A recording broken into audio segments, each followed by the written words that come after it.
जी। हाँ जी। ओम नमो भगवते वासुदेवाय। ओम नमो भगवते वासुदेवाय। ओम नमो भगवते वासुदेवाय। नारायणं नमस्कृत्य नरं चैव नरोत्तमं देवीं सरस्वतीं व्यासं ततो जयामुदीरयेत्। नष्टप्रायेषु भद्रेषु नित्यं भागवत सेवया भगवत्युत्तमश्लोके भक्तिपर्वति नैष्ठिकी। कृष्णाय वासुदेवाय देवकीनन्दनाय च नन्दगोपकुमाराय गोविन्दाय नमो नमः। गोविन्दाय नमो नमः। गोविंदाय नमो नमः। हरे कृष्णा। आप सभी को दंडवत प्रणाम। थैंक यू फॉर द सेवा। हरे कृष्ण। हरे कृष्णा। दंड प्रणाम राधा माता जी, आपकी सेवा। हरे कृष्णा। आप सबको दंडवत प्रणाम संध्या माता जी। तो हम 19th चैप्टर में आज स्टार्ट करेंगे और ये फर्स्ट कैंटो का फाइनल चैप्टर है। फर्स्ट कैंटो में अभी तक हमने बहुत सारे टॉपिक्स पढ़े हैं। जब भागवतम स्टार्ट हुई थी तो हमने देखा था कि अ, बहुत सारे जो ऋषिगण थे वो नैमिषारण्य में एकत्रित हुए थे और सूत गोस्वामी से प्रश्न कर पूछ रहे थे।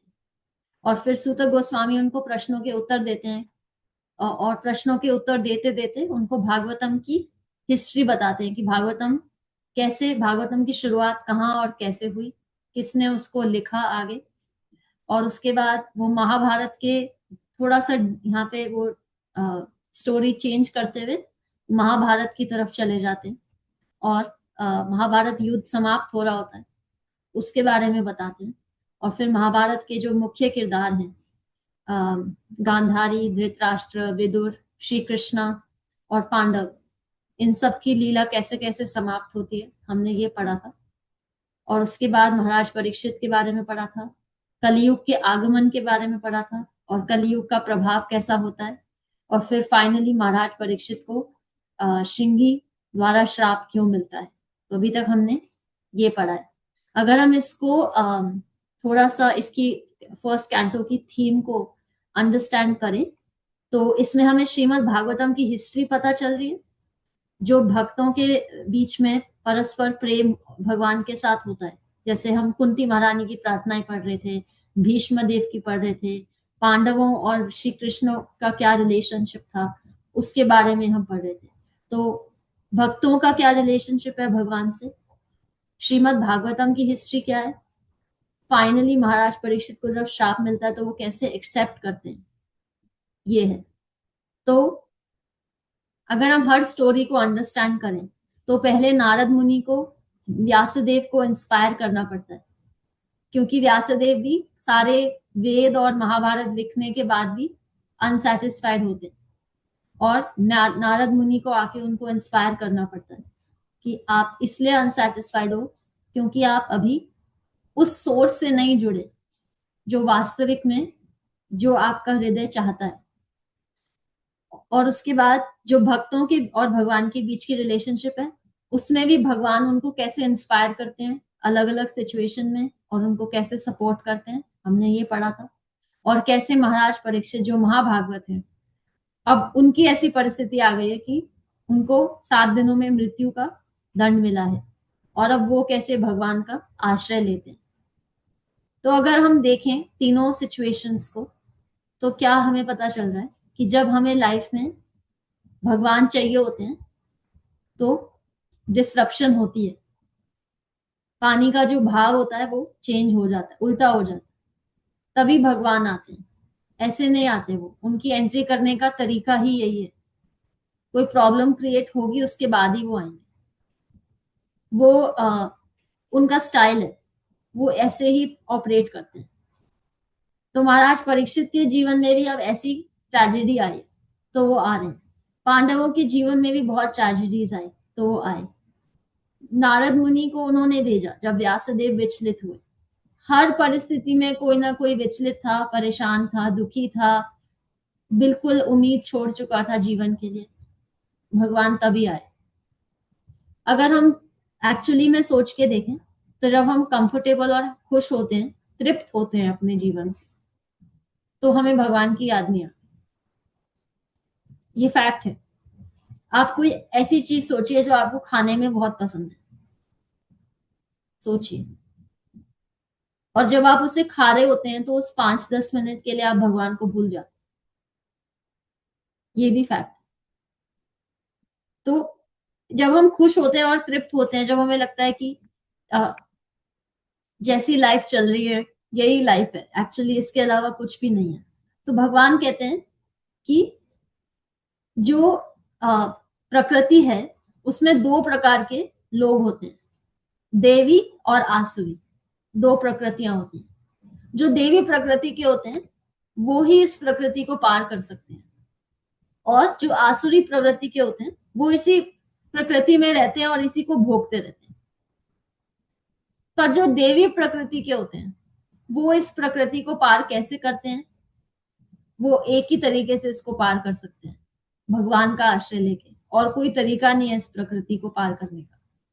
तो सबसे पहले हमें देवी प्रकृति का होना है, और उसके लिए हम शास्त्र अध्ययन करते हैं और भगवान की सेवा करते हैं ताकि हम देवी प्रकृति का आश्रय ले सकें। और उसके बाद हम इस लायक हो जाते हैं कि हम भगवान के आश्रय में जाके देवी भाव को ग्रहण कर सकें। तो हम 19 चैप्टर स्टार्ट करेंगे। शुक्रदेव गोस्वामी का आगमन होगा इस चैप्टर में, और अब भागवतम सुनाने की जो फाउंडेशन है वो इस चैप्टर में हम पढ़ेंगे। 19 चैप्टर, फर्स्ट श्लोक। सूतवाचा महीपस्त्व अथा तत्कर्म गर्यम विचिन्तयन् आत्मकृतं सुदर्मनः अहो मया निचम अनार्यवत् कृतम् निरागसी ब्रह्मणि गुढ़ा तेजसी। हरे कृष्णा, दंडवत प्रणाम माता जी। श्रील प्रभुपाद की जय। तात्पर्य।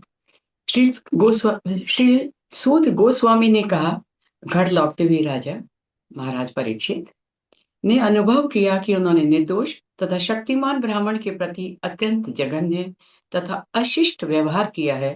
फलस्वरूप वे अत्यंत उद्विग्न थे। हरे कृष्णा।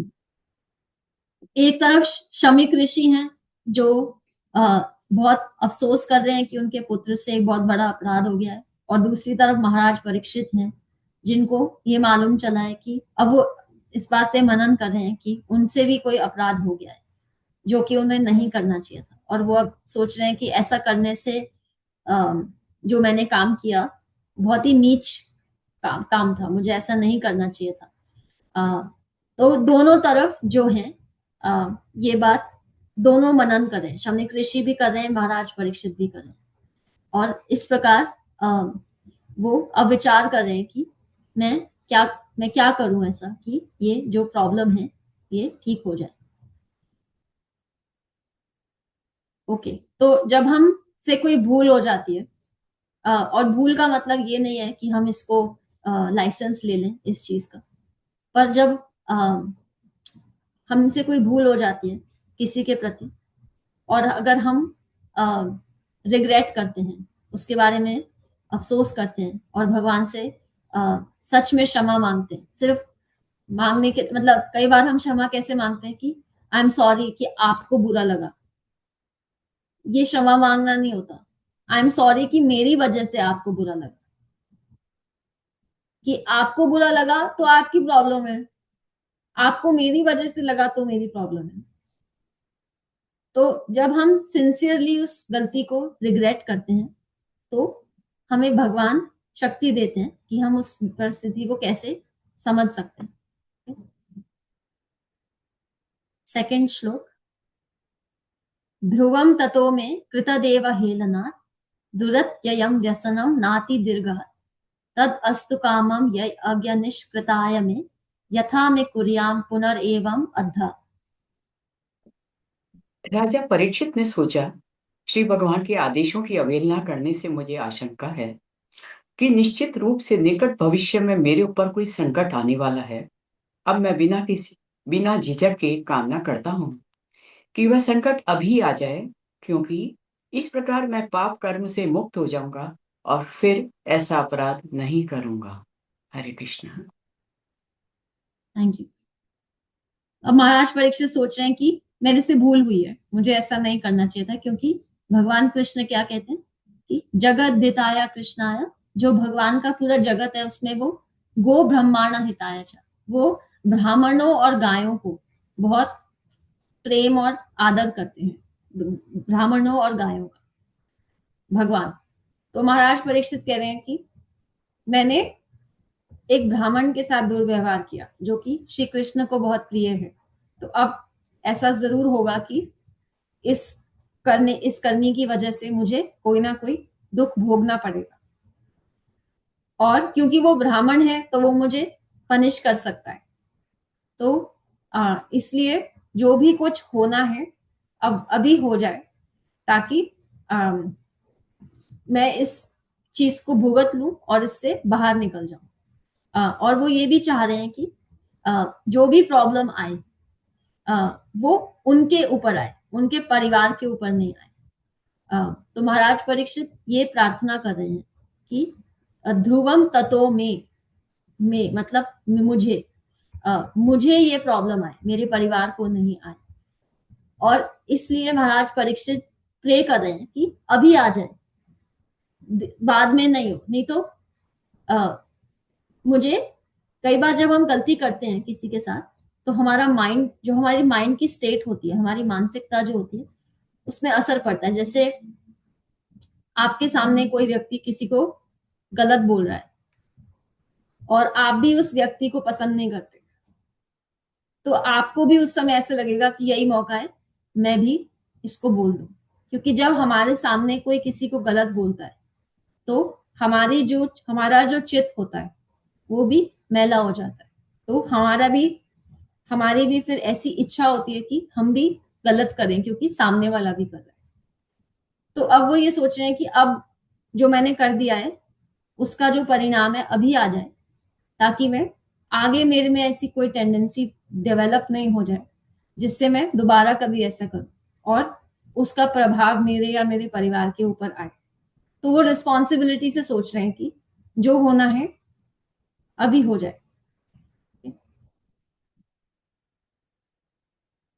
थर्ड श्लोक। अद्य वा राज्यं बलं रथः कोशं प्रकोपिता ब्रह्मा कुलानलो में धत्व अभद्रस्य पुनर्नामे भूत पपीयसी धीर द्विजा देव गोभ्य। मैं ब्राह्मण सभ्यता, ईश चेतना तथा गौरक्षा के प्रति उपेक्षा करने के फलस्वरूप अशिष्ट तथा पापी हूँ। अतः मैं चाहता हूँ कि मेरा राज्य, मेरा पराक्रम तथा मेरा धन ब्राह्मण की क्रोधाग्नि से तुरंत भस्म हो जाए, जिससे भविष्य में ऐसे अशुभ विचारों से मेरा मार्गदर्शन न होने पाए। हरे कृष्ण। थैंक यू माता जी। तो वो ये सोच रहे हैं कि मैंने एक ब्राह्मण का अपमान किया है, और क्योंकि ब्राह्मण का अपमान करना या गाय का अपमान करना भगवान का अपमान करना माना जाता है, क्योंकि विष्णु पुराण में कहा जाता है कि नमो ब्रह्मण्य देवाय गो ब्रह्माण हिताय च, कि जो श्री कृष्ण है, जो सब देवों के देव हैं, सब देवताओं में श्रेष्ठ हैं, वो ब्राह्मणों और गायों को बहुत स्नेह करते हैं। तो अब वो ये सोच रहे हैं कि मैंने एक ब्राह्मण के साथ अपराध किया है, तो जो भी मेरे राज्य में मेरे ऊपर जो भी कोई प्रॉब्लम है वो अभी आ जाए, ताकि भविष्य में मैं ऐसी कोई गलती दोबारा नहीं दोहराऊं। और वो ये जानते हैं कि उन्होंने जो अपराध किया है वो एक ब्राह्मण के प्रति किया है, तो वो ब्राह्मण जो है उनमें शक्ति होती है उनके तेज से। अभी तक उनको पता नहीं चला है कि उनको 7 दिन में मृत्यु का श्राप मिला है, लेकिन अभी वो ये सोच रहे हैं कि मेरे को जो भी अभी प्रॉब्लम आनी है वो अब आ जाए।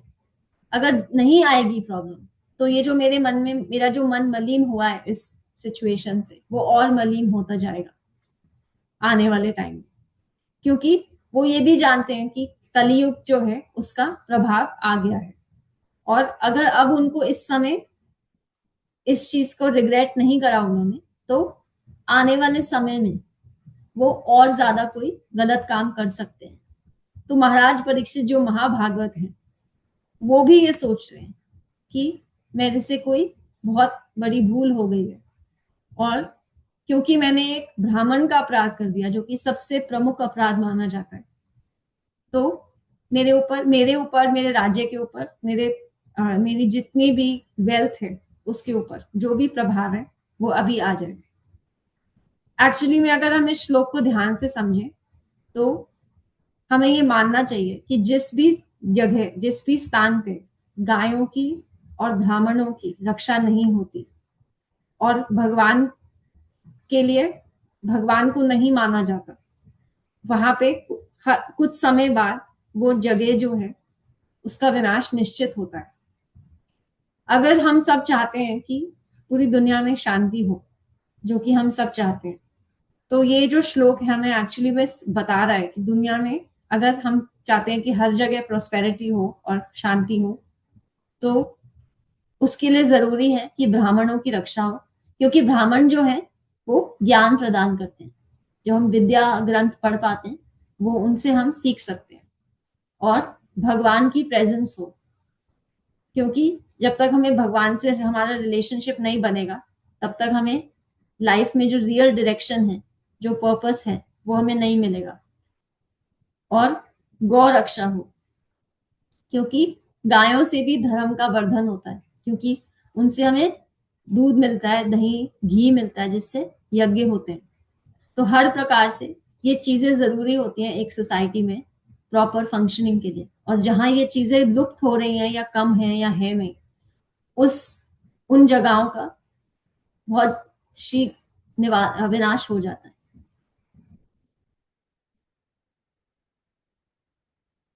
फोर्थ वर्स, सचिंतयन इत्थम अथा शृणोद यथा मुने सुतोक्तो निरतिस तक तक सखाय स साधु मेना चिरणे तक्षका नलम प्रसक्तस्य विरक्ति कारण।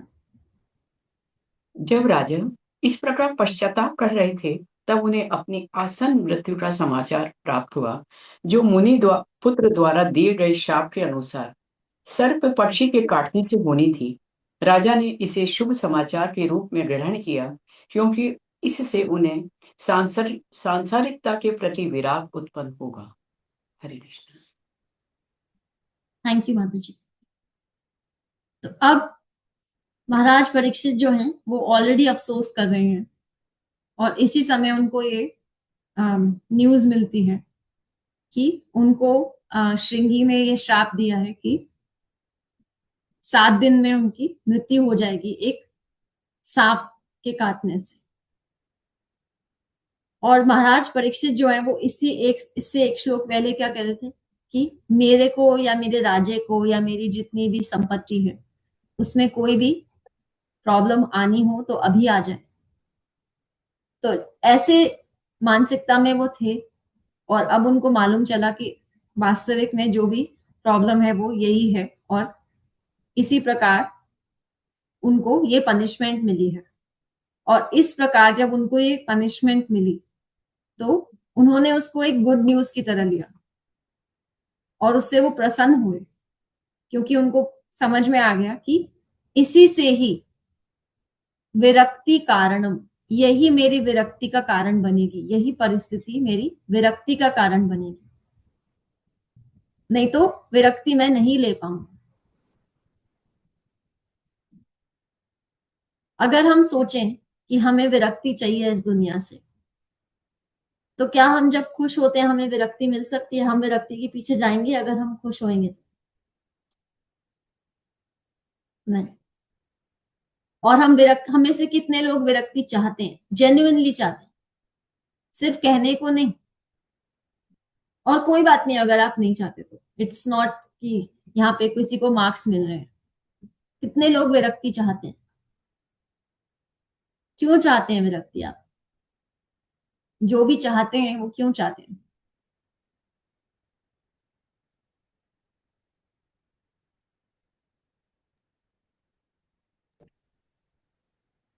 हरे कृष्णा माता जी, दंडवत प्रणाम।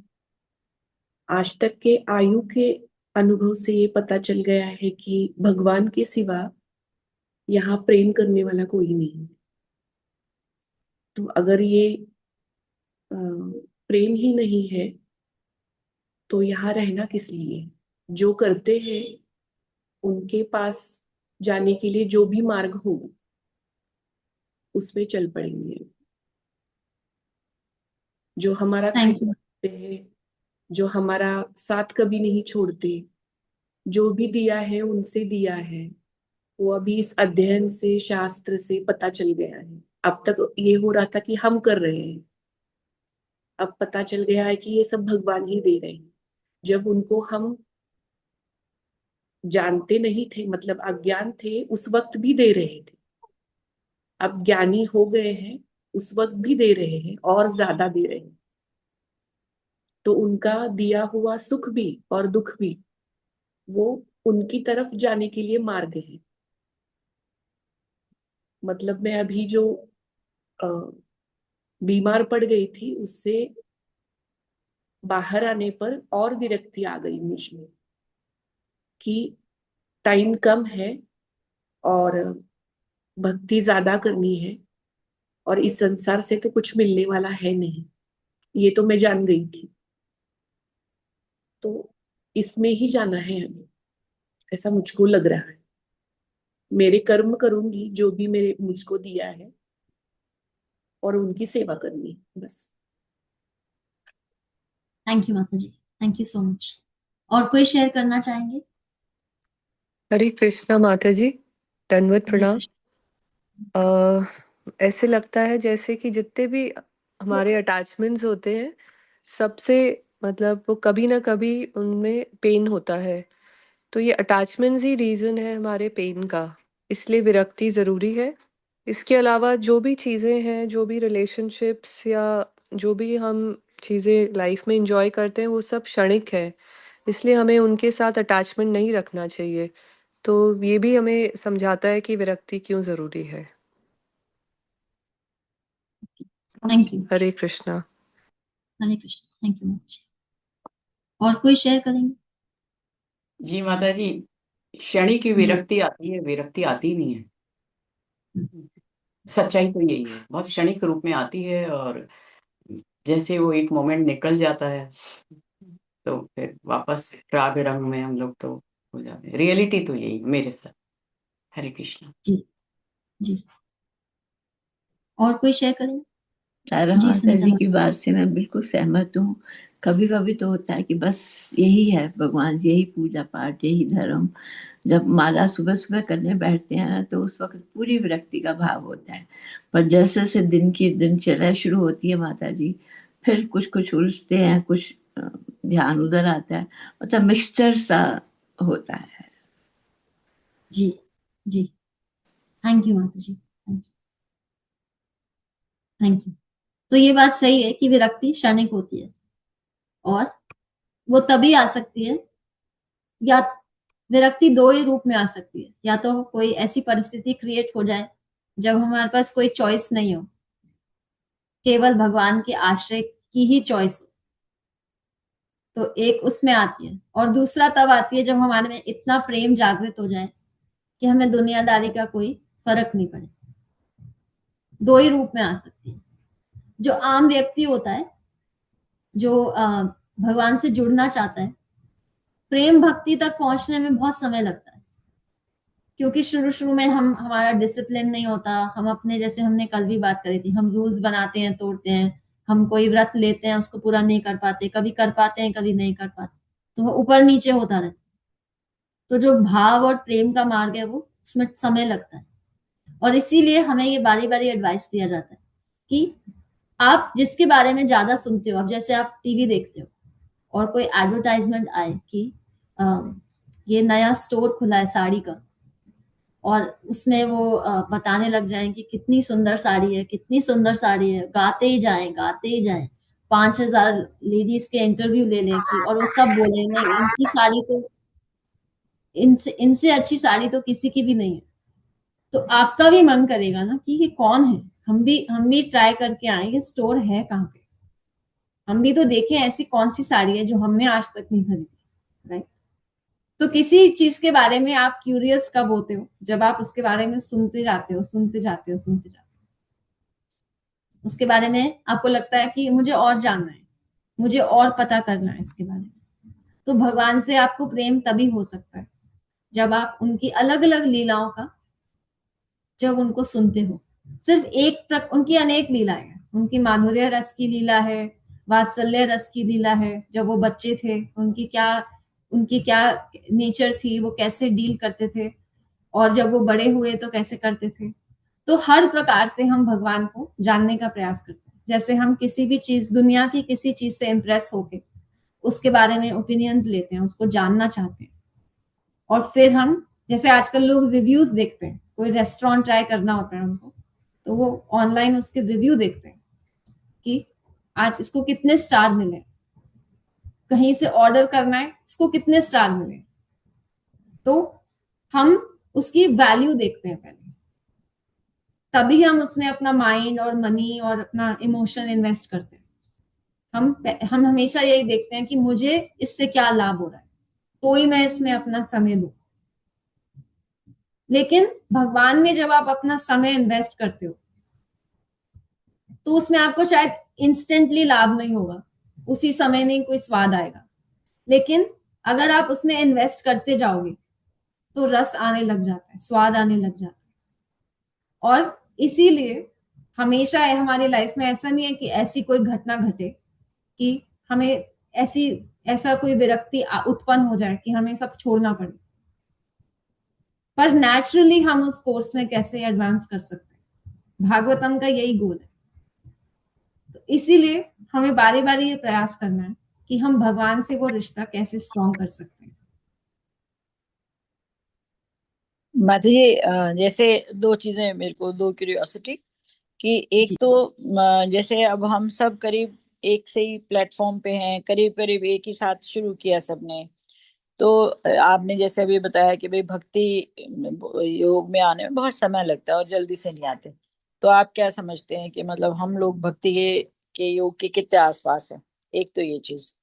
दूसरा, जैसे मुझे ऐसे लगता है कि विरक्ति की बहुत सारी स्टेजेस होती हैं। एकदम कोई ऐसे विरक्त तो हम हो नहीं सकते क्योंकि गृहस्थ आश्रम में है, पर जैसे ट्रांसफॉर्मेशन फील करते हैं, जैसे भक्ति में आने के बाद जब अपन ये सब बोला सबने कि भाई क्या ट्रांसफॉर्म हुआ, क्या ट्रांसफॉर्म, तो उसमें तो फिर ये स्पष्ट फील हो जाता है कि जैसे पहले तो हम लोग बहुत पिक्चर्स देखते थे, बहुत सोशल गैदरिंग्स में जाते थे, बहुत, अब वो बहाना कुछ भी बना लो, पर सोशल गैदरिंग्स में जैसे 60% आपका जाना कम हो गया, और टीवी देखना 95% बंद हो गया। और जैसे टीवी में अब धीरे धीरे ऐसे लगता है कि जैसे न्यूज भी आ रही है तो वो भी कोई ऐसा नहीं कि ये बहुत नेगेटिव नेगेटिव है, सब हटा दो। और फिर उसमें ये हो जाता है कि जैसे बहुत लोगों से आप थोड़े जो उग्र स्वभाव के हों या बहुत एक्टिव पर्सनालिटी हों, तो उनसे आपको लगता है कि थोड़ा सा ठीक है, जाने दो, ये बच्चे हैं करके, मतलब आप ऐसा लगता है कि भाई आप हट जाओ वहां से। तो ये अब ये इसको मतलब विरक्ति की पहली दूसरी कोई स्टेज होगी ये, है ना? क्योंकि अटैचमेंट्स जैसे सब चीजों से ही कम होते हैं। पहले जैसे बहुत इमोशनल अटैचमेंट्स में बहुत ग्रीवेंस होता था, बहुत दुख होता था या बहुत खुशी होती थी। अब मुझे लगता है कि कोई जैसे बहुत बड़ी चीज भी हो गई तो वो खुशी नहीं होती है जो पहले होती थी। और दुख में भी ऐसे लगता है जैसे थोड़ा सा जल्दी वापस आ जाते हैं उसमें से। ये सब चीजें भी विरक्ति की स्टेजेस होंगी, व्हाट आई थिंक। जी माता जी, बिल्कुल, थैंक यू, आपने शेयर किया। और आपकी बात बिल्कुल सही है। एक्चुअली में जो आप डिस्क्राइब कर रहे हैं वो भगवान भगवत गीता के 14th चैप्टर में डिस्क्राइब करते हैं, जब वो बताते हैं कि प्रकृति के 3 गुण क्या होते हैं। तो अर्जुन उनसे पूछते हैं कि जो इन 3 गुणों से ऊपर उठ जाते हैं उनका क्या बिहेवियर होता है। तो उसमें जो पहली चीज भगवान कहते हैं, वो कहते हैं संभाव, संभाव दृष्टि होने लग जाती है उस व्यक्ति की। तो जो आप डिस्क्राइब कर रहे हैं कि दुनियादारी से आप थोड़े डिटैच हो रहे हैं, अगर बहुत खुशी संभाव होती तो है नहीं या आता, संभाव तो नहीं आ पाता, संभाव के तो आसपास भी नहीं होते माता जी, पर पहले से तो कुछ कम हुआ मतलब। हम्म, हम्म। नहीं, संभाव का मतलब ये नहीं है कि हम इमोशंस फील नहीं करते, या हमें खुशी नहीं होती है, हम दुख नहीं, हम रोबोट नहीं है, वो नहीं है संभव। संभव है कि आपको दुख है, पर ऐसा नहीं है कि आप उससे उभर ही नहीं रहे। और खुशी ऐसा नहीं है कि खुशी हो गई तो बस अब उस बादल से नीचे जमीन पे आ ही नहीं रहे। तो ये एक्सट्रीम होती है। पर मुझे हाँ, खुशी हुई, कुछ दिनों तक रही, ठीक है, आगे बढ़ गए। दुख हुआ, कुछ दिनों तक रहा, आगे बढ़ गए। आगे बढ़ना, चलते रहना इज लाइफ। मतलब मुझे ये ऐसे फील होता है कि जैसे ना बहुत यंग, मतलब जब मैं आपकी एज में थी, है ना, तो शादी हुए काफी टाइम हो गया था, हो गए होंगे 10 साल हो गए होंगे टाइप्स। तो डॉक्टर मिश्रा जैसे 10 दिन के लिए बाहर गए और फिर उनका लेटर आया, 10 दिन बाद लेटर आया, मतलब 10 दिन तक कोई कम्युनिकेशन नहीं था। तो वो जो हैप्पीनेस लेवल था वो शायद मेरा इतना दिखा कि my mother in law told me कि बेटा इतना ज्यादा खुश होने की जरूरत नहीं है ना? मतलब उन्होंने, उनको लगा कि एक बहुत ही उछल रही है टाइप्स, है ना। और अब मैं देखती हूँ कि मेरे मेरे साथ मतलब एक बहुत अचीवमेंट सॉर्ट ऑफ से हुआ था, पर अंदर कोई खुशी नहीं थी। तो मुझे वो अम्मा का वो याद आ गया। तो अम्मा उस समय उस स्टेज की थी जो मैं अब इस स्टेज में हूँ। तो मेरे ख्याल में ये उम्र के हिसाब से भी होता होगा, क्योंकि पूजा पाठ तो वो करते थे हमेशा शुरू से, पर इस लेवल के तो नहीं करते थे जो हम आजकल कर रहे हैं। तो मैं अब अगर इसमें भक्ति में नहीं आए होते तो मैं ये सोचते कि भाई हमारे जो बुजुर्ग में चेंज देखा। जैसे मेरी मदर जब हमारी आपकी एज की थी तो कोई पूजा पाठ अब ज्यादा नहीं होता था, बस हाँ मंदिर चले गए, मतलब उस समय काम इतने होते हैं।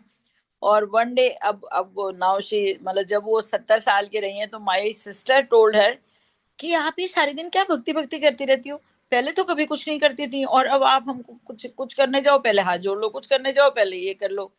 तो वो भी मुझे अब समझ में आता है कि विद एज ये सब चीजें, तो विद एज ट्रांसफॉर्मेशन तो सब में होता है, चाहे वो भक्ति में थोड़े रहे हों चाहे कम हुए हों। और अब हमको मेरे ख्याल में वो समझ आने लगी है, नहीं तो होता तो सबके साथ वो चेंज है। और मैंने थैंक यू। कल पढ़ा, कल मैंने एक बहुत इंटरेस्टिंग पढ़ा था, तो वो मैं सोच रही थी कि ये सबको बताएंगे, क्योंकि मेरे को वो बहुत परेशान कर रही थी वो चीज। मतलब क्या था, जब मैंने शुरू शुरू किया था ना तो मुझे ये लग रहा था कि मेरे को बहुत ज्यादा इंटरेस्ट आ रहा है, और मैं 1 महीने में ही मैं 16 माला पे आ गई थी, और फिर मैंने कंटिन्यूअस 2 साल 16 माला करी। और फिर मेरी छूट गई। अब जैसे 3 4 5 महीने पहले छूट गई, तो वो 16 तो अब 16 बार ही हुई होगी, मतलब 4 5 महीने में 16 बार ही 16 माला हुई होंगी। तो मेरे को ये बहुत गिल्ट फील हो रहा था कि भाई ये क्या हुआ, और अब मुझे में वो लगन क्यों नहीं है ना, जो पहले एकदम सुना था तब बहुत ज्यादा था। तो ये क्या चीज हो रही है, ये तो वापस नीचे आ रहे हैं और समझ में आ रही है फिर भी नीचे आ रहे हैं। तो फिर उन्होंने कहा, एक ये लेक्चर सुना था मैंने, तो उसमें ये उन्होंने कहा कि ये भी एक भक्ति की स्टेज होती है, कि जब आप इनिशियली जब उसमें आते हैं तो आपको बहुत रस आता है, आप उसमें बहुत एक्टिवली हो जाते हैं। एक बार जब सब आप एक्वेंट हो गए, तो वो कहते हैं पहले आप माला गिन के करते रहते हो। तो ये भी मैंने फील किया था कि गिन के कर रहे हैं, और फिर मेरी बीच में एट रैंडम ये हो जाती थी, तो मैं सोचती थी मैंने आधा घंटा कर लिया तो मतलब मैंने 5 कर ली, है ना। और फिर ऐसे भी मेरे साथ इन दिनों होने लगा था कि कंटिन्यूएशन में कर लो, फिर मैं सोचती कि 2 घंटे कर लेते हैं क्योंकि 2 घंटे में 16 हो जाती है, पर मेरे से वो गिन के हो ही नहीं रही, हो ही नहीं रही, हो ही नहीं रही। और 2 माला छूट गई तो फिर वो नहीं होती थी, ऐसे हो रहा था। तो उसमें फिर उन्होंने कहा कि पहले जब आप शुरू करते हो तो आप जप करते हो, और फिर जप आपको करता है, मतलब आप फिर हर चीज में उसको ले आते हो, और आप मन ही मन बोलते रहते हो, मन ही मन कर रहे हो। तो ये मेरे को वो फील हुआ कि हाँ ऐसा हो रहा है, कि पहले जो तो ऐसा लगता था वो हम कर रहे हैं, हम कर रहे हैं, वो चीज से क्रॉस कर लिया।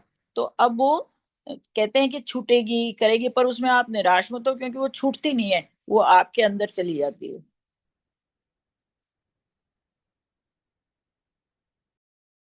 जी।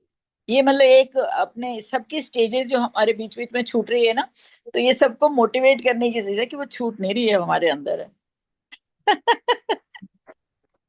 थैंक यू माता जी, थैंक यू। ये एक्चुअली में एक कॉमन एक्सपीरियंस होता है, जब शुरू शुरू में भक्ति में लोग आते हैं तो भगवान आपको टेस्ट देते हैं नाम के लिए, तो आप फटाफट कर लेते हो, और आपको 16 माला भी कम लगती है कई लोगों को। और वो करते रहते हैं, करते रहते हैं। लेकिन जैसे जैसे भक्ति आगे बढ़ती है तो एक्चुअली में क्या होता है, भक्ति की कुछ स्टेजेस होती हैं। तो श्रद्धा से आप आते हो, आपको श्रद्धा थी तो आप आ गए इस क्लास में। उसके बाद यहाँ साधु संग होता है, तो ये दूसरी स्टेज होती है। और उसके बाद भजन क्रिया। भजन क्रिया में इनिशियली बहुत बहुत नाम के लिए टेस्ट होता है, लेकिन फिर जो स्टेज आती है उसको अनर्थ निवृत्ति कहते हैं। तो अनर्थ जब हो, जो भी हमारे अनर्थ होते हैं उसकी निवृत्ति हो रही होती है इस समय, तो वो हमें चैलेंज देते हैं इस समय, इसीलिए हमारा वो मन कम भजन लगता है। पहले इतने अच्छे लगते थे, कितने भजन मैं सुनती थी, और अब मुझसे भजन नहीं सुने जाते। मेरे तो से ये बहुत अनर्थ देर प्रवचन नहीं सुने जाते। मेरे को जी क्लास में कई बार लगता है कि बहुत रिपीटिशन है, मैं हट जाती हूँ। तो ये यही वाली स्टेज होगी जो आप बता रही हैं। जी, और ये कॉमनली सबके साथ आती है, और इस समय ऐसे लगता है कि हाँ तो क्या बड़ी बात है, रोज सेम चीज ही तो बता देते हैं, श्लोक ही तो बदलता है, सेम आफ्टर ऑल सेम ही तो बता रहे हैं, कोई नया कैरेक्टर आ जाता है, कोई चला जाता है, कोई इंस्ट्रक्शन आ जाता है। ये अनर्थ निवृत्ति की स्टेज होती है। इस समय हमारे जो अनर्थ होते हैं वो भक्ति से क्लीन हो रहे होते हैं।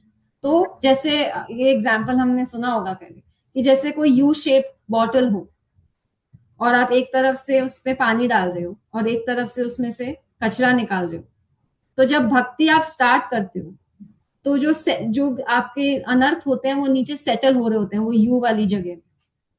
और उसी समय पे जब अनर्थ निवृत्ति की स्टेज होती है तब चैंटिंग नहीं छोड़नी चाहिए। चैंटिंग मत छोड़ो, चाहे कुछ भी हो जाए, कुछ भी हो जाए, चैंटिंग मत छोड़ो। अल्टीमेटली आपकी सर्विस आपको याद नहीं आएगी, आपने कितने श्लोक पढ़े थे नहीं याद आएंगे, लेकिन आपका नाम जप जो है वो आपकी पूंजी है जो आप लेके जाओगे और आप उसको मल्टीप्लाई करते जाओ। नाम जप मत छोड़ो, डोंट लीव दैट। कुछ भी करो। मैं अभी किसी से बात भी कर रही थी, वो भी यही सेम चीज डिस्क्राइब कर रहे थे जो आप कर रही हैं कि नाम के प्रति रुझाव कम हो रहा था। तो उन्होंने मुझसे शेयर किया कि जब हमें ये विश्वास कम हो जाता है कि भगवान और भगवान के नाम में कोई डिफरेंस नहीं है, तब हम नाम जप छोड़ देते हैं। हमें लगता है नाम ही तो है, भगवान थोड़ी है।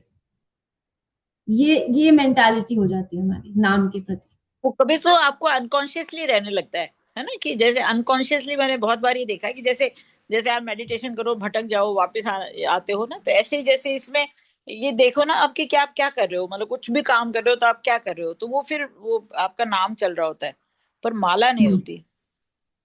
जी, लेकिन ये सिंपल सी बात है, जैसे आप एक रोज खाना खाते हो, आपको आदत है एक टाइम पे खाने की कि उसी समय खाना है हमें, जितने भी बजे आप लंच करते हो या डिनर करते हो, एक आपका रूटीन बना हुआ है, तो आपकी बॉडी उसी हिसाब से आपको भूख लगाती है, अब हमें खाना है। तो आप नाम जप को भी एक टाइम पे रखो, आपका माइंड ऑटोमेटिकली उसको फिर रिमेम्बर करेगा कि हम इस समय नाम जपते हैं, इस समय नाम जप ही होगा और करना ही है, no matter what, no matter what. उससे ज्यादा जरूरी क्या है लाइफ में, बताओ क्या जरूरी है? जो भी आपके आसपास लोग हैं, डिस्ट्रैक्शंस हैं, चीजें हैं, they are not going to stay here for ever. हम भी यहाँ फॉर एवर नहीं है, दुनिया भी फॉर एवर नहीं है। जो फॉर एवर है उसके पीछे भागो। तो अनर्थ निवृत्ति की जो स्टेज होती है, शास्त्र डिस्क्राइब करते हैं कि उस समय भक्ति में मन कम लगता है और सबसे पहले नाम जप छूटता है। और शास्त्र ये भी कहते हैं कि कई बार हम सुनते हैं उसने एक बार नारायण बोला और उसको भगवान का धाम प्राप्त हो गया, तो हमें लगता है अच्छा, हाँ कोई यज्ञ तो किया नहीं, घी तो डाला नहीं, व्रत तो रखा नहीं, भूखे तो रहे नहीं, ऐसे कैसे भगवान का धाम प्राप्त हो गया? ये एक्चुअली अनर्थ निवृत्ति ये अनर्थ माना जाता है कि हमारे अनर्थ होते हैं जो हमें विश्वास नहीं देते इस चीज पर। कोई एक बार, अब द्रौपदी ने एक ही बार पुकारा था भगवान का नाम, तो भगवान आ गए थे। तो ये हमारी अनर्थों की क्लियरेंस हो रही होती है इस समय। और सबसे अच्छी बात क्या है कि जब अनर्थ निवृत्ति की स्टेज चली जाती है तो उसके बाद कौन सी स्टेज आती है? निष्ठा, स्टेडीनेस। उसके बाद आप नहीं चूकते, उसके बाद आपको कोई चूकने नहीं देगा, आप चलते जाओगे। सो ये वाली स्टेज क्रॉस करनी बहुत जरूरी होती है। और निष्ठा के बाद रुचि, आपको टेस्ट आने लग जाता है, आसक्ति, भगवान से अटैचमेंट हो जाता है और फिर भाव हो जाता है, उनसे प्यार हो जाता है। तो जब हम कोई चैलेंज एक्सेप्ट करते हैं, कई बार हम वीडियो गेम्स खेलते थे तो उसमें स्टेजेस होती थी, ये लेवल 1, लेवल 2, लेवल 3, और हमें लगता था जो लेवल 5 तक पहुंच गया वो सबसे स्मार्ट है, उससे ज्यादा स्मार्ट कोई हो ही नहीं सकता। तो ये लेवल्स हैं जो हमें क्रॉस करने हैं। ये हमारे को एक चैलेंज की तरह लेना चाहिए, एक डिसअपॉइंटमेंट की तरह नहीं लेना चाहिए कि भगवान को भगवान को हमारे में कोई इंटरेस्ट नहीं रहा, भगवान अब बिजी हैं तो ठीक है, उनको हमारी याद नहीं आ रही, ऐसा नहीं। वो आप में भगवान बहुत को तो इंटरेस्ट, इंटरेस्ट होता ही है, हम ही गड़बड़ करते हैं, भगवान तो बेचारे। ये हमारी स्टेज होती है, और ये यूनिवर्सली आप किसी से भी पूछ लेना जो भक्ति पथ पे है, सबके साथ आती है। तो यही है कि नाम जप मत छोड़िए, कुछ भी हो जाए, नाम जप मत छोड़िए।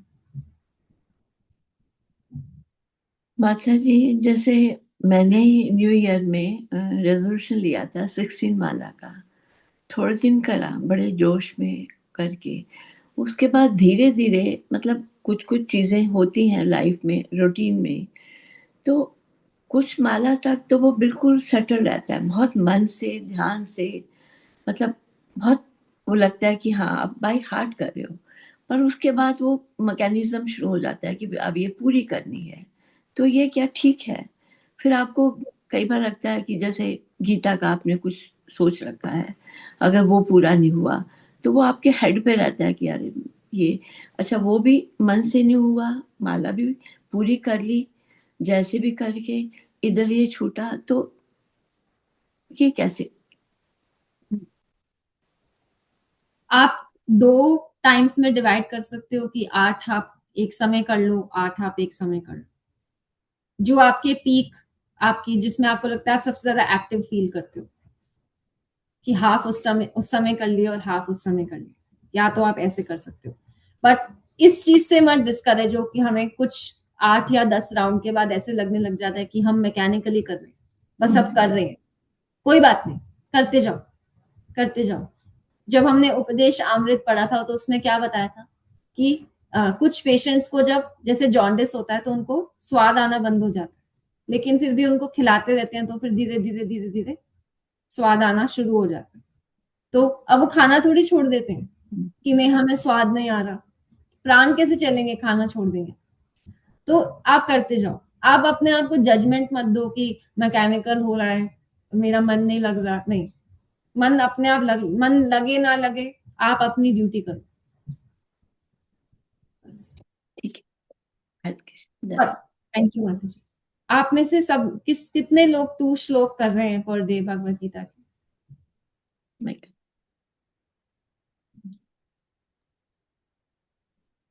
मैं भी कर रही हूँ माता हम जी, कर रहे हैं माता जी। भागवतम भी कर वेरी रही हूँ। मैं भी कर मैं भी करती हूँ। वेरी नाइस, थैंक यू माता जी, very nice, very inspiring. Please आपसे यही प्रार्थना है कि आप करें। आई थिंक अगर आप वीना माता जी प्लीज म्यूट कर लीजिए।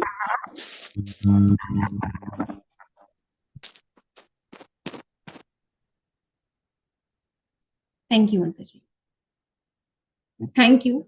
आप करते रहिए, 2 ही श्लोक हैं, ज्यादा नहीं है, और किसी ना किसी से शेयर करते रहिए, जो भी जिससे भी आप करना चाहते हैं, या भगवान को सुना दीजिए, नथिंग मोर, जस्ट 2 श्लोक। आपके पास उस समय टाइम नहीं हो तात्पर्य पढ़ने का, कोई बात नहीं, आप श्लोक पढ़ के भगवान को सुना दीजिए। Thank you. हम यहाँ स्टॉप करेंगे। हरे कृष्णा, आप सबको धन्यवाद, प्रणाम। थैंक यू, आप सबने अपने विचार प्रकट किए, और यही प्रार्थना है कि हम इस पथ पे चलते रहें और एक दूसरे का उत्साह बनाते रहें। Thank you. मंगल ध्वनि। माता जी पहले की लर्निंग प्रवीणा माता जी। हाँ हाँ Sorry, जी yeah. माता जी, हरे कृष्ण माता जी, दंडवत प्रणाम। आज का की लर्निंग एक है, हमको कलयुग में ब्राह्मण रक्षा और गो रक्षा करना चाहिए। ब्राह्मण का ऊपर अपराध और गो अपराध सबसे बड़ा माना जाता है। फिर दूसरा एक है कि हम लोग को भौतिक आसक्ति इच्छाओं में से थोड़ा विरक्ति लेके आध्यात्मिक आसक्ति, भगवान का ऊपर आसक्ति बनाना चाहिए, और नाम जप करते रहना चाहिए। ये कलयुग का मूल मंत्र है। हरे कृष्णा, दंडवत प्रणाम, सबको दंडवत प्रणाम। थैंक यू प्रवीणा माता जी, थैंक यू राधा माता जी। मंगल ध्वनि। जय ओम विष्णु पादाय डिवाइन ग्रेस एसी भक्ति वेदांत स्वामी शिला प्रभुपाद जी की जय। शिला भक्ति सिद्धांत सरस्वती ठाकुर गोस्वामी महाराज जी की जय। अनंत कोटि वैष्णव वृंदा की जय। नामाचार्य शिला हरिदास ठाकुर की जय। श्री श्री राधा माधव की जय। श्री पंचतत्व की जय। श्री जगन्नाथ बलदेव सुभद्रा की जय। श्री प्रहलाद नरसिंह भगवान की जय। श्री तुलसी महारानी जी की जय। श्री पतित पावन गौर निताय की जय। श्री गौर निताय प्रेमानंद हरि हरि बोल। All glories to assemble devotees Hari Hari बोल। श्री गुरु और गौरांगा की जय हरि हरि बोल। श्रीला प्रभुपाद जी की जय हरि हरि बोल। प्रेम से कौर श्री कृष्ण चैतन्य प्रभु नित्यानंदा श्री अद्वैत गदाधरी शिवासादि आदि गौर भक्त वृंदा की जय। राधा कृष्ण गोप गोपीनाथ राधा कुंड श्याम कुंड गिरी गोवर्धन बीच भूमि वृंदावन धाम चंद्रोदय मायापुर नवदीप धाम की जय। गंगा माई यमुना माई की जय। राम सीता लक्ष्मण हनुमान जी की जय। ट्रांसीडेंटल बुक डिस्ट्रीब्यूशन की जय। महाप्रसादम की जय। हरिनाम संकीर्तन की जय। वाञ्छाकल्पतरुभ्यश्च कृपा सिन्धुभ्यश्च पतितानां पावनेभ्यो वैष्णवेभ्यो नमो नमः। हरे कृष्णा दंड प्रणाम आप सबको। सेशन का एंड श्वेता माता जी आप करोगे? अगर जी कोई भी कर ले, तारा माता जी करना चाहते हैं तो वो कर ले, नो वरीज। तारा माता जी आप करेंगे सेशन का एंड? माता जी जैसा आप बोले। कर लीजिए माता जी। चलिए, हरे कृष्णा। सभी को दंडवत प्रणाम।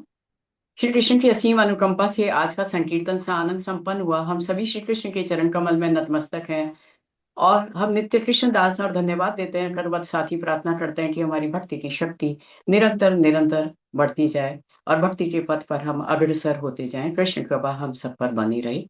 हरे कृष्णा। साथ ही 1 राउंड ऑफ चैंटिंग करते हैं वेणु माता जी के लिए।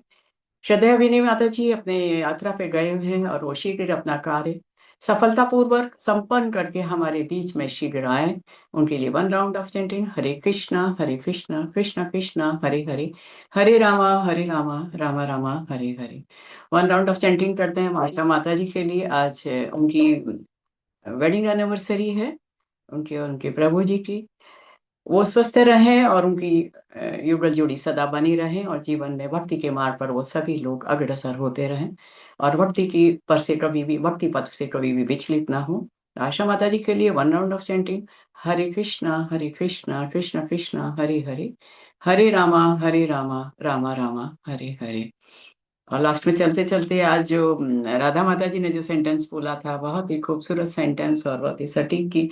अनर्थ की निवृत्ति, जब अनर्थ की निवृत्ति हो रही होती है उस समय ही भक्ति छूटती है। अगर हम उस समय भक्ति कर लें तो शायद अध्यात्म के पथ पर जब बढ़ते जाएंगे तो निष्ठा और निष्ठा के बाद श्रद्धा, श्रद्धा के बाद भाव और फिर भगवान, ये सारी जो बात बोली थी उसी पर एक छोटा सा बोले बिना रहा नहीं जाएगा। 1 मिनट में जल्दी से बताती हूँ कि एक बहुत ही खूबसूरत नौजवान अपने एरोप्लेन से उतरा और बड़ा रेबन का चश्मा लगा रखा था, हाथ में लेदर का बैग था जिसके अंदर उसका बहुत ही महंगा लैपटॉप था। सूटेड बूटेड था लेकिन बहुत तनाव में था और वह थकान में था। तनाव और थकान दोनों उसके चेहरे पर बहुत ही झलक रहे थे और वो सीधा अपने उसने टैक्सी करी। शानदार टैक्सी के अंदर वो शमशान घाट पहुंचा जहां पर उसे काफी लोग इंतजार कर रहे थे। वहां पर उसके पिता का देहावसान हो गया था, मृत्युशैया पर लेटे हुए थे, चिताग्नि की तैयारी थी, पंडित जी वहां पर खड़े हुए थे और सारे उसके नाते रिश्तेदार सब लोग वहां पे खड़े हुए थे। वो बार बार घड़ी देख रहा था क्योंकि वो एक अमेरिकन कंपनी के अंदर, वहां की एक बहुत बड़ी कंपनी के अंदर वाइस प्रेसिडेंट था और वो बार बार घड़ी देख रहा था क्योंकि दूसरे दिन उसकी बहुत ही जरूरी मीटिंग थी। और वो जाता है और मुखाग्नि देने लगता है। पंडित जी कहते हैं जी सब रेडी है, आप जल्दी, तो उसने कहा मुझे जल्दी जल्दी करवा दीजिए। तो जब वो मुखाग्नि देने लगता है तो उसे अपने फादर का चेहरा दिखाई देता है, कैसे वो उसे स्कूल छोड़ने जाया करते थे, कैसे उनकी बाहें नजर आती है, कैसे वो उसे आलिंगनबद्ध करते थे और प्यार करते थे, ऊपर उछाला करते थे, स्कूल छोड़ने जाते थे, कितना स्नेही करते थे। वो सब चीजें उसे नजर आती हैं और उस एक दिमाग के अंदर चलचित्र के रूप में वो सारी चीजें घूम जाती है। लेकिन वो अपने आप पर कंट्रोल करता है एक, और अपने आप को बिल्कुल, जैसे कहते हैं कि वो सांसारिक मोह माया में, और कहते हो तमोगुण या रजोगुण उसके अंदर छाया और भरा हुआ होता है। वो मुखाग्नि देता है और सारा कार्य संपन्न होता है। फिर पंडित जी के पास जाता है, पंडित जी थैंक यू सो मच, आपने बहुत अच्छे से मेरी सारी तैयारी करवा दी। और बैग में से एक चेक बुक निकालता है और इसे कहता है कि बताइए पंडित जी आपको क्या देना है, कितना रुपया देना है, आपने मेरा काम टाइम से करा दिया, बस अब मेरी रात की फ्लाइट है। पंडित जी बहुत ही ध्यान से उसे पूरे टाइम देख रहे थे और वो उसे कहते हैं कि नहीं, आपकी पेमेंट हो चुकी है। वो बड़ा चौंकता है कि मेरी पेमेंट कैसे हो गई। तो उसने कहा 5 साल पहले आपके पिताजी आए थे और उन्होंने कहा था कि हो सकता है कि मेरे बेटे को टाइम ना हो सकता है वो विदेश से ना आए, तो लेकिन मेरा क्रियाक्रम अच्छे से हो जाए। तो उन्होंने 50,000 रुपये मुझे एडवांस में उस दिन जमा करा दिया था। उसकी आंखें सजल हो जाती है, वो एकदम चौंकता है कि ये मैंने क्या किया। और साथ में कहता है कि पंडित जी कहते हैं कि लीजिए आप, एक छोटा सा लेटर उन्होंने आपके लिए दिया था कि अगर मेरा बेटा आए इंडिया तो उस समय छोटा सा पत्र उसे दे देना। उस कांपते हाथों से जब पत्र को खोलता है तो उसके अंदर लिखा होता है, प्रिय बेटा, मैं जानता हूँ तुम्हें टाइम नहीं होगा, और अगर तुम आ भी गए हो तो बस इतना सा ध्यान रखना कि जब मैं तुम्हें स्कूल ले जाता था तब तुम्हारा हाथ नहीं छोड़ता था। जब तुम मुझे मुखाग्नि दोगे तो तुम्हारे हाथ कांपने नहीं चाहिए, और मेरा काम पूरा करके तुम्हारी पत्नी इंतजार कर रही होगी, तुम चले जाना। और वो धम से वहीं बैठ जाता है, सब चीज उसके सामने घूम जाती है कि ये सब मैंने क्या किया, और सामने देख रहा होता है तो उसका अहंकार, उसका दर्प, उसकी सांसारिक सारी जिसे कहते हैं जिसमें वो लिप्त था, वो सब धूं धूं करके जल रही थी। और वो वहीं बैठ के कहने लगता है कि बस अब मुझे नहीं जाना है, अब मैं यहीं रहूंगा, अब मैं कभी नहीं जाऊंगा, क्योंकि उसकी आंखें खुल चुकी थी। तो ये बात मैं इस जगह बोलूं कि जब उसके अनर्थ की वहां पर निवृत्ति हो रही थी और उसने सही डिसीजन लिया कि नहीं मैं बस अब यहीं रहूंगा, और फिर वो वहां पर एक भक्ति मार्ग की तरफ अग्रसर हुआ।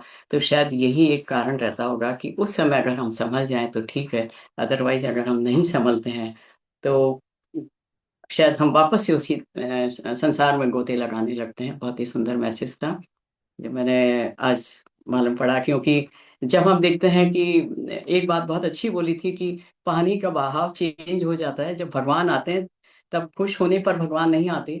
जब धरती फटती है तो पैदावार होती है, जब बादल फटता है दुख से या कैसे भी कह दो तो बारिश होती है। तो भगवान जब दुख, बहुत अथाह दुख होता है तब आते हैं, और उसके बाद तो फिर खुशियां आती है, क्योंकि धर्म का स्थापना होती है और अधर्म का विनाश होता है। यही सारे कुल मिला के मैसेज मुझे आज समझ में आए। हरे कृष्णा। थोड़ा सा स्टोरी लंबी हो गई। थैंक यू सो मच माता जी, सभी को दंडवत प्रणाम। हरे कृष्णा माता जी, दंडवत प्रणाम।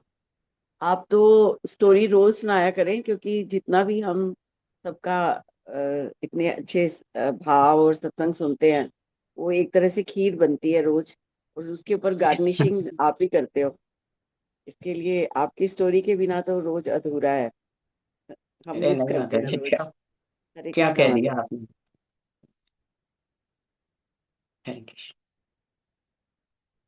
स्टोरी बहुत इमोशनल थी, मेरी भी आंखों में आंसू आ गया था जब मैंने पढ़ा। तो परसों की बात है, तो आज आज संयोग से वो कोइंसिडेंस बैठ गया तो सुनाती। थैंक यू माता जी। हरे कृष्ण।